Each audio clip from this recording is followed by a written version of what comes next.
तुम्हारे बस की कुछ नहीं है, मैं तुम्हें छोड़कर जा रही हूँ। प्लीज अपने बच्चे और मुझे छोड़कर मत जाओ।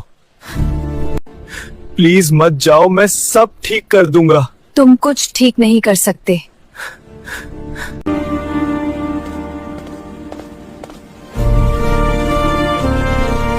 यह कहानी देव नाम के एक गरीब युवक की है जिसे हालातों ने बार बार तोड़ने की कोशिश की। प्यार, शादी और बच्चे के बाद जब जिंदगी ने गरीबी का सबसे कठिन रूप दिखाया तो उसकी पत्नी रोशनी उसे और अपने ही बच्चे को छोड़कर चली गई।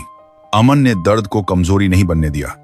उसने अकेले अपने बच्चे को पाला, मेहनत की, पढ़ाई जारी रखी और 5 साल बाद इस जिले का डिस्ट्रिक्ट मजिस्ट्रेट बनकर लौटा।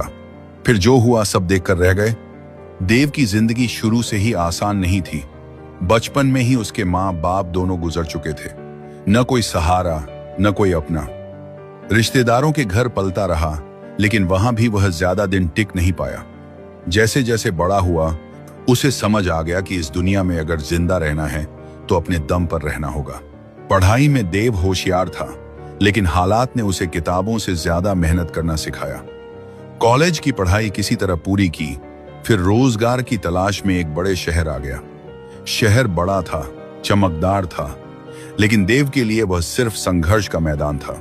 दिन में कभी होटल में बर्तन धोता, कभी गोदाम में बोरे उठाता, कभी किसी दुकान पर काम करता। शाम को जब थककर कमरे में लौटता तो शरीर टूट चुका होता, लेकिन मन अभी भी जिंदा था। वह जानता था कि यह जिंदगी हमेशा ऐसी नहीं रहेगी। वह पढ़ना चाहता था, आगे बढ़ना चाहता था, लेकिन फिलहाल पेट भरना जरूरी था।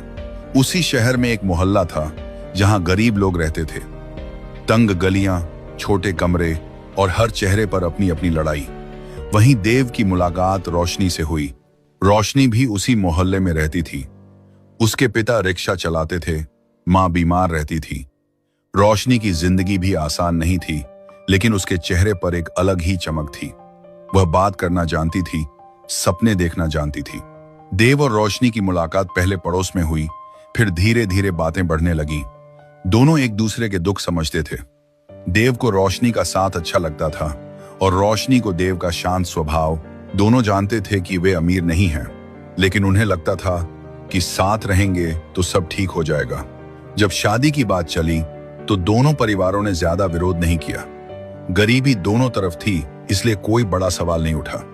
एक सादे से मंदिर में बिना ढोल नगाड़ों के उनकी शादी हो गई। शादी के बाद दोनों उसी शहर में एन रहने लगे। एक छोटा सा कमरा किराए पर लिया। कमरे में एक पलंग, एक चूल्हा और कुछ बर्तन। यही उनकी दुनिया